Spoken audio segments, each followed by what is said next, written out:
Atos 2, em parte, se cumpre essa promessa do Espírito Santo descer. Na verdade, em Atos 2, não foi a primeira vez que o Espírito Santo desceu, que os discípulos receberam o Espírito Santo, não. Porque a Bíblia vai dizer lá em João 20, quando os discípulos estavam trancados às portas, com medo dos judeus, depois que Jesus morreu, ressuscitou, eles estavam ali reunidos, e a Bíblia diz que Jesus de repente apareceu no meio deles, ele apareceu ali sem sequer abrir as portas. Ele não pergunte como, se ele se teletransportou, como é que foi, mas ele apareceu ali e diz: Pai seja convosco. Os discípulos assustados, atemorizados, a Bíblia diz que ele repete: paz seja convosco, recebei o Espírito Santo.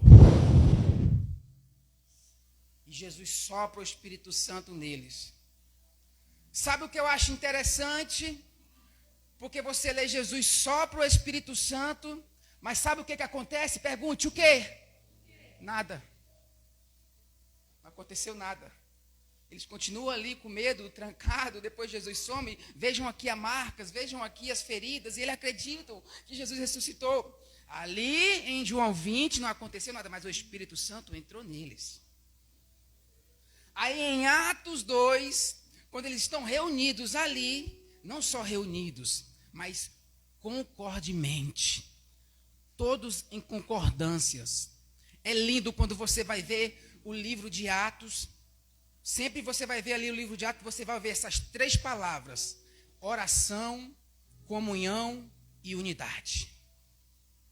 Para nós vivermos o sobrenatural do Espírito Santo nesta igreja, como ele já tem feito, mas como ele tem muito mais ainda, essas três palavras têm que estar no nosso meio: oração, comunhão e unidade. E duas palavras também que você sempre vai ver no livro de Atos é: perseveravam na doutrina dos apóstolos. Escute, se nós queremos viver mais de Deus, nós precisamos fazer como eles faziam. Tem que inventarmos outras coisas, não temos que buscar outras coisas, não. A palavra é a mesma, a receita é a mesma. Para sermos revestidos, capacitados pelo Espírito Santo, é oração, é comunhão, é unidade, é doutrina dos apóstolos, é jejum, é palavra. Se você fizer isso, se eu fizer isso, nós vamos viver o sobrenatural de Deus nessa igreja. Quando a Bíblia diz que desceu o Espírito Santo, foi visto em formas de línguas de fogo e pousou sobre cada um deles. E a Bíblia diz que todos foram cheios do Espírito Santo e começaram a falar noutras línguas conforme o Espírito os capacitava. Eu acho lindo porque a Bíblia fala assim: todos. Foram todos.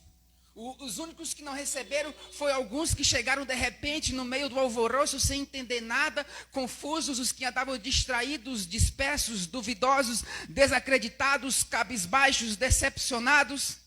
Chegam lá: o que está acontecendo? Esse povo está bebo? Ainda é 9 horas do dia, então embriagado com vinho. Aí Pedro, eu gosto de Pedro, se levanta e a Bíblia diz: cheio do Espírito Santo, ele começou a pregar e a pregar. Aí, meu irmão, pregar é uma coisa, agora pregar cheio do Espírito Santo é outra coisa.